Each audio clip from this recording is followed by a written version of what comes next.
Hi everybody, welcome back. This week, instead of giving you more lecture material in the pure sense, new empirical research and theories about diversity in the workplace, I'm going to spend our time together talking to you about the application assignment. I want to go through the assignment and I don't want to just reiterate what's on the page, but also sometimes saying what's on the page can be useful for people who learn better through hearing it. And then also I'm going to add in some tips that I hope might be useful to you, at the very least getting in my head as the grader. I know sometimes students will say things like, well, I don't know what my instructor wants, or I don't know what they need. Well, if you feel that way, it can be incredibly difficult to finish an assignment, and we don't want that to happen. I don't want it getting in the way. So if you have questions after looking at the document, which I have right here, and it's posted the beginning course information, and also under this week's materials, it's the same document. It's entitled Diversity in the Workplace Application Assignment. I have both the description of the assignment, and then I also have a rubric for you to peruse before you start mapping this thing out. Okay, so I'm going to, like I said, walk through the document with you and hopefully clear up any concerns that you have. Okay. So, first and foremost, I am going to describe this assignment today. You will submit one of the assignments at 11:59 p.m. at the end of this week, Sunday night, and then you will do another assignment just like this one later in the semester, about 2 months from now. So you only do it, obviously, once right now, but later when you're like, wait, is there a new version of the assignment? No. Same assignment, just you can bring in new course material later in the semester. Okay, so for this particular assignment, of course, the idea is for you to apply what you're learning in class to what you are experiencing or you have experienced, preferably within your workplace. Of course, if it's something that was really meaningful that happened and it wasn't right in your office space, and I am pretty flexible about your using it, and let me know if you have any questions. Most of you will probably pick something that was right at your work though. It could happen to you this week or last week. It could have happened to you a good bit ago though, and I would mention generally when it happened, but as long as it's happened to you, great. So let's walk through. So the overview is that based on your observations, personal life, or from observation of someone at your work, if you're in a cubicle, for instance, and someone in the cubicle next to you has an interaction with another person or group, you're welcome to use those. You are going to clearly, overview of this assignment, you're going to clearly tell me what I need to know about the interaction, and then you are going to pull research and theory that we've talked about in my lecture, and also through your assignments and in your book, one of your chapters, some of the chapters in your book, you're going to connect both of these things to each other. Okay, so process, number one. So you're going to pick the interaction that you want to do. Quite honestly, it would behoove you, I think, to, before you force yourself to pick an event, something that actually happened, I would flip through any notes that you've typed up or written out from lectures, flip through the chapters, and just immerse yourself in that a little bit, because what often happens is when you're thinking about the material, you experience something or you remember an experience and the ideas jump out at you. It's much easier to come at it in that sort of a way than to try and pick an interaction that you really liked and then force concepts that you like into that. It won't come smoothly for you, probably, if you do it that way. So think about some of the things in class that excited you, interested you, and then I bet you since it interests you, you'll see it, etc., etc. Okay, so that's my suggestion. But anyway, you will pick a dyad or a group interaction. When I say group, what I mean by that is a small group of people. Obviously, I'm assuming that your interaction will occur somewhere on that interpersonal to intergroup continuum that we talked about in week one. That might even be an interesting phenomena to bring up in your paper. At any rate, there might be components of even one interaction that are more intergroup or more interpersonal. But what I mean when I say dyad or group, which is the amount of people there. It could be 2 people, it could be several more, anywhere up to 12 people. You get outside of 12, that's not a small group anymore. That's going to be tricky for you to do. Okay, so you're going to pick it, and then you are going to describe to me the people in the interaction. What's relevant? What's relevant for me to know? And I'll talk in a minute here about how you might outline the paper before you write it, because depending on the topics you write about, the things that you choose to share about the interaction could change, the things that are relevant or not. Okay, so that's the first step. Number 2, you're going to describe approximately 3 phenomena from the course. And of course, everyone's like, what's a phenomena? Is that just like a vocab word that you use? Is it a bigger concept? And since I wrote slides, the reality is that we don't do PowerPoints in here. Students tend to do better without PowerPoints a lot of times in grad classes, so that's why I don't use them. And so you might be like, well, what's on a slide? What's on a slide? Well, the idea of a phenomenon could change. It could be a little bit different for each of you. But generally speaking, this is about 5 minutes worth of me talking, or a bolded section in your chapter. Let me give you some more concrete examples of things that make nice phenomena. Also keeping in mind that when I say 3 phenomena, I'm a little bit flexible about that. So one phenomenon that you might pick is intergroup contact. Maybe you pick the contact hypothesis. You want to talk about the contact hypothesis. That's one phenomenon. Then your second phenomenon might be that the 3 steps of Oakes is road to bias. That's another phenomenon you might employ. Another phenomenon you might employ is the IAT. Perhaps you want to talk a great length about the IAT. And again, I'll show you some examples. We'll talk through some examples that might bring this to light.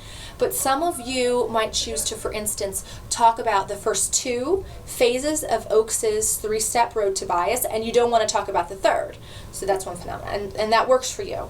Others of you might stick just to Oakes and then pull in smaller pieces like a part of an implication of the IAT, or an additional thing about salience of interaction. You might want to talk about that just a little bit. So it is going to depend on how you map that out. And as you're figuring out what you want to use as your event that happened, there might be things about the event that make you think, it makes a lot more sense and it's a lot more interesting for me to talk about the second and third steps of the road to bias rather than talking about all 3 of those steps. And then I'll pull in something different to make this a fuller piece. Not to jump ahead too much, but I expect this assignment will take you about 4 pages, double spaced, 11-point font, but I always grade on quality and not quantity. I only give you a quantity because I think it might be useful to you. If you have a page and a half when you're done, you're probably not talking about enough of the research, or you're not explaining yourself fully, something like that. Okay, but always quality over quantity. So as we get to a minute, I suggest that you outline your paper first. That'll help you, and especially if you want any of my feedback before you write, that'll be really useful to me, because I can say things like, I think you need some more on this, or you're not really explaining, you need to really connect this to that and make sure blah, blah, blah, blah. Okay, so that's number 2. You're going to describe 3 phenomena that you observed that have some relevance to our study of diversity in the workplace. So again, lots of flexibility here. All right, number 3, for each of the phenomena, I want you to describe how your observations coincide with or work against the specific research or theory in that unit. So you are going to say things like, just as Allport proposed with the contact hypothesis, I never interacted with anyone from such and such group. At my first job, the guy in the cubicle next to me was a member of that group. We developed a relationship where we use self-disclosure, accommodation, and then you'll describe exactly how that fits with Allport. When in doubt about whether or not you're making it very clear that something coincides with the literature, even if it sounds boring to you, just tell me that. If you think it sounds boring to say, just as the research suggests, or just as the theory proposes, or as is in line with what we talked about in class, you need to get over that. I don't think that's boring at all. I think that's incredibly clear, specific, and it demonstrates to me that you get exactly what you learned. You want to pretend that I have no idea what I'm doing. So you actually want to pretend that I'm not familiar with the literature. I'm not familiar with the research. I'm not familiar with the theories. Another way to think of it is you could give this to someone who really doesn't have any knowledge of the class material. You could give them your paper and you could see if through the examples where you say, this is exactly like this research suggests, they understand what that research is. So it's perfectly all right to give almost direct or completely direct quotations from my lecture and to say, as you, or as Dr. Rittenauer, so you can use this later, stated in class, drawing from Allport, yada, yada, yada, yada, yada. That's exactly what I observed and experienced here. Say it, make it super, super obvious.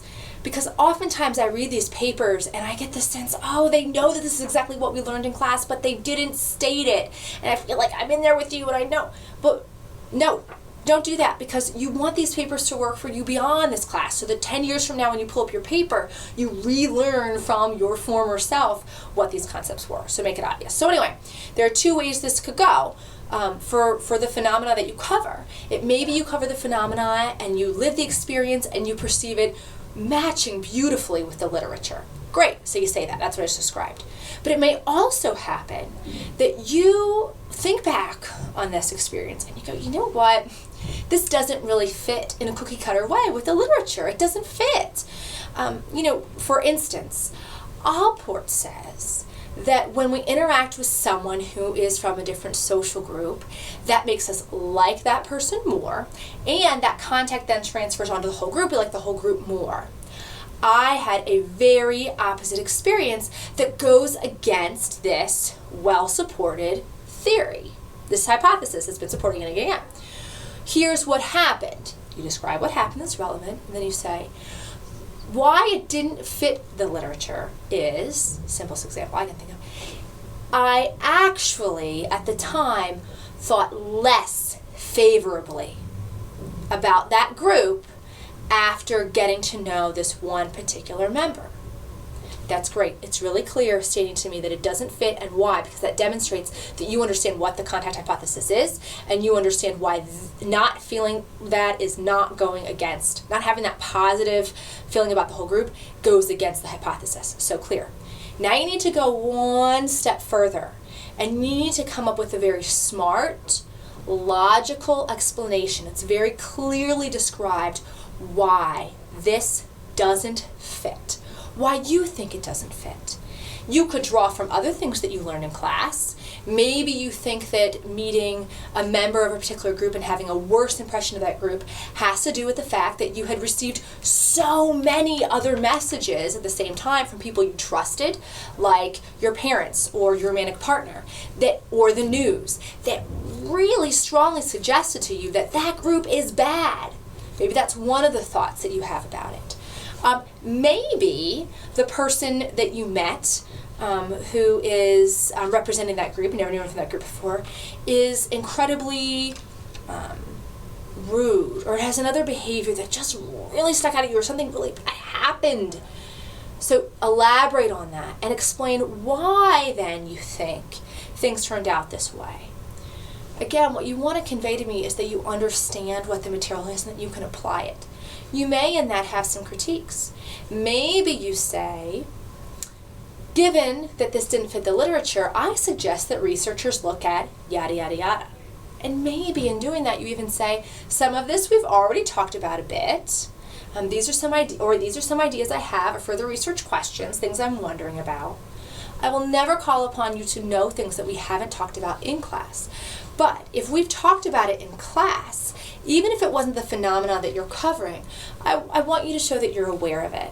So for instance, if you're critiquing the contact hypothesis and saying it does a really bad job of accounting for the fact that people, when they come together, they want to have their own identities recognized as well as an identity that they both share, and you say, that's a real critique, I have a contact hypothesis. Well, I'm going to write on your paper, but we've talked about the common in-group identity model, and that does some of that you're looking for. So make sure before you turn into that you haven't had tunnel vision about any particular thing. I know, it's so much to think about. All right, so that takes care of number 3. I want to talk to you about what I mean about organizing things or outlining them and making a table. So I'm going to write on my board for a little bit, really dark markers, hopefully that you can see it from where you are. Let's say that you have something that happened to you at work and it just fits beautifully with Oaks and her 3-step process, that road to bias. You think it fits so great. So what I would do is, before you actually write this out in prose, I would sit down and think, okay, what does Christy really want here? She wants me to show that I understand the literature. So Oaks's 3-step process is stereotype activation, number 2, the construal, and number 3, this could lead to actual discrimination. Okay, so you jot that down a while.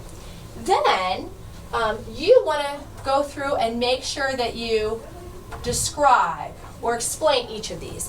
A few points about each that you want to make sure you write in that paper so that you are telling me that you know what was taught in this class. Okay? Then that's one side of your table. Then what you want to do is so this is what Oaks had to say, and then you're going to talk about your thoughts. So you, what you think about each of these. So perhaps stereotype activation here, perhaps you were in an interaction with someone who is the opposite gender, or gender salience was high, for instance, which is another thing we could talk about in the paper. But let's say I'm in this interaction at work with a man at work, and thinking back on the interaction, I recall that I walked into a bunch of dudes talking in the hallway. Sorry if that's derogatory too. I call women dudes too, but you see a bunch of male dudes in the hallway at your work. You walk into the conversation right as they're talking about football. Okay? And so I'm having this interaction. I, as the woman, thinking back about this event, I walk into the interaction, and in terms of stereotype activation, I cue up my stereotypes of men and football. And I initially think, men, they're savvy at talking about football, women are not. That's the stereotype that I cue up. And as a side note, another interesting phenomenon to bring in here that's totally relevant is this idea of gender salience. And maybe in writing this out, I think, oh, that's something that's really important here. It fits the literature in that usually I see these dudes and I'm not thinking a lot about gender. They're just people that I work with, or Bob, or Tom, or Zahid. But in this case, they're talking about football, and to me that's a gendered thing. So now gender salience is high, and next. So then maybe the next thing I would talk about is the construal, and I walk through what that process, and then I give examples of how I lump all these men together because I'm thinking about them as a group. I'm thinking about men. Men love football, and maybe also men don't like women to know about football or talk about it, etc. You get it. I lump them all together. But that's what the construal is, and I would talk about how that construal, how that notion played out. Now, when I'm making this table, and I'm not going to go through the whole thing here, but when I'm making the table, see how it occurred to me that this was relevant to talk about before stepping into the second stage of Oaks's model? You can do that, and that's why you want to outline it first, because it might be easier for you to talk about things in an order with the interaction, or it might be, or a set of processes, or it might be easier to separate things based on their concept. Maybe you want to talk about gender salience a different time. Whatever works for you that keeps this nicely packaged and makes it easier, smoother for you to write it all out. So anyway, you're making your chart, you talk about what the phenomena are, what we learned in class, and then you're bringing in your stuff. It's not just about what happened to you or what you thought was going on in your mind or you thought was going on in other people's minds. Because remember, this is a comm course, but cognition has a lot to do with it, right? Emotion has a lot to do with it. You're going to write about those things, but you also are connecting it and making it very specific about whether or not this supports or refutes the literature. So I suggest that for each of these, you do something in order to indicate whether it does, you put a marker, or it doesn't. So maybe you think this stage, it totally supports, so I'm going to put an S. My experience supports, so you can't say the literature. Maybe when you get down to discrimination, you're writing, filling in your outline, describe, and you decide that your experiences and your synopsis of them does not support, NS does not support what we learned in class. Well, you want to think for a minute about, like I just said a few moments ago, why, what's going on, elaborate on that, make that really clear. I think that if you put things in a table format or something like that first, or an outline format, where you're writing it out and you're saying, okay, here's the thing, here's the phenomena I'm covering, here's how it fits, let me describe. Here's how it doesn't fit, let me describe. Because sometimes these can be both, right? You might say it fits this part of this theory or idea, but not exactly, not in this pure way, and here's why. It's an impure example. Now, as you of course know this, that empirical research doesn't say this happens all the time. Okay, we describe general trends. I mean, think about the chapter about gender, talking about here are things that women tend to do when gender salience is high and men tend to do when gender salience is high, but we also have to consider that some people have gender as a more salient thing all of the time. There are so many variables to consider, and there's no way that we could have covered all of the variables that would be relevant or all the processes that would be relevant for the phenomena that you saw. We get that. But when you point out, gosh, this is something that happens that goes with the trend or goes against the trend, and then you fill in with smart choices about why it doesn't fit, then that paints a nice, rich, educated example, and description of what's going on here and how it matches or doesn't match research. It will really help you, I'm sure, too, as you're outlining your ideas. Keep a couple things in mind. It's not really important that you give me the play-by-play of the interaction in chronological order. Not necessarily, right? You don't have to talk to me about the 3 minutes of the talk that was about football before it became salient, if that's not relevant to you. Or, you should not feel constrained, like as if you typed up a transcript of what happened, or you interviewed yourself and got the play-by-play. Don't feel constrained by that. Organize the paper in a way that best conveys that you understand how it fits or doesn't fit with research and theory. Okay. Also, again, if you have questions about what makes a phenomenon big enough, let me know. I don't even have a super strict policy about how many per paper, because sometimes something like the common in-group identity model, you could take just that model and you could talk about the conditions of contact, those preceding factors. You could talk about the mediators, the real meat of the common in-group identity model, and you could talk about some of those outcomes. And that really is like 3 phenomena. I could see you filling 4 pages easily on that. And that is fine. That is great, actually. That's great if when you get into that model and you start describing it, just gets so rich and full that if you were to pick a few more things to cover, this paper would be gigando. Okay? And actually students tend to find it easier to pick something and really elaborate and dig in than to just hunt and peck for different ideas. Oh, intergroup versus interpersonal, or one of those gender things that women do a little bit more than men. Let me talk about that for just one sentence. That's going to be tricky for you. If you pull up the rubric, okay, so I'm sorry, get ahead of myself.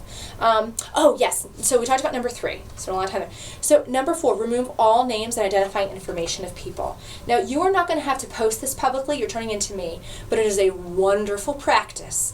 Even if as you're typing it up, you use the names of the characters, the real life people, before you save it, make that final save and send to me, go ahead and change the names. You can put them on quotation marks if you want. You can leave the quotation marks off. whatever works for you, but change those. It's a great practice to get into. But talk about yourself as yourself. That's fine. Me, I, it's fine to talk in that first person. And it's actually great to say things like researchers say, or the other people, this person in the action said this, I think this. It makes it real clear to me who's doing what. And that's also APA style. Okay, number 5, it says after doing all of what I talked about above, so you're going to write that up in your paper. Write a 4 to 5 sentence summary of how this assignment reflects your enactment or interpretation of diversity and communication at work. This is the conclusion, right? This is the big old so what. And you may have done some of that within when you were writing about the specific things. You might have a little so what that interests you about. Let's say you went on one of your points here doing this. You wanted to talk about, when you talked about stereotype activation, you want to talk about the IAT for a little bit. You want to pull in some of those things. And you say, when I first did this activity, blah, blah, blah, blah, blah. But now that I'm reflecting back, I can think about how yada, yada, yada. And you pull that in. Okay, well, when you're doing that, you might make some big so whats, like, wow, the IIT would be something that would be really cool for us to do at an overnight trip with people at work. We'll pull up our phones and we'll take the IIT. So maybe that's your idea, or maybe your so what is really relevant to how the second to third step, how you can keep it from going to discrimination. You want to talk about that within the paper? Fine. But make sure, if that works for you, fine. But make sure at the end of your paper you have some sort of a nice wrap-up of it all.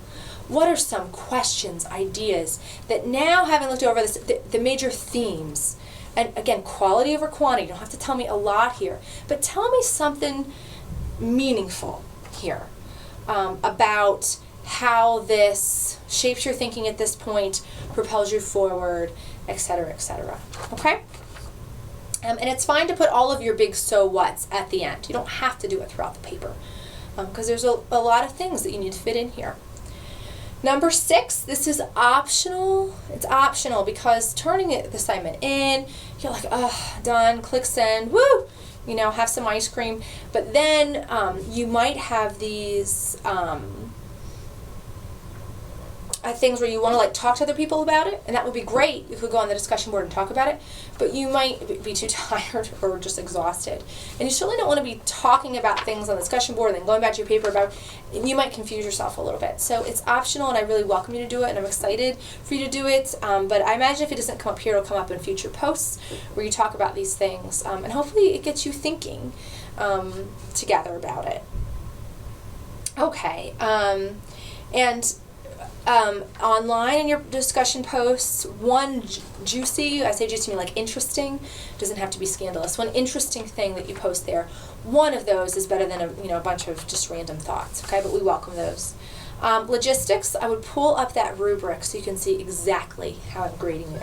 Where students tend to lose points is not fully describing the connect or disconnect between life and research. The one that students never seem to have a problem with is describing what happened, because that just sort of rolls off the tongue about things that were relevant or not. So again, when in doubt, feel free to shoot me a question. I won't pre-grade, but I'll talk to you about your outline or whatever it may be, and maybe even calling the office would be easier if you can do that. We can talk through it. Also, show it to somebody and say, what do you learn from reading my paper? And if they can't tell you something, then that, when you teach them what you were trying to say, then they'll say, okay, that sounds good, write that.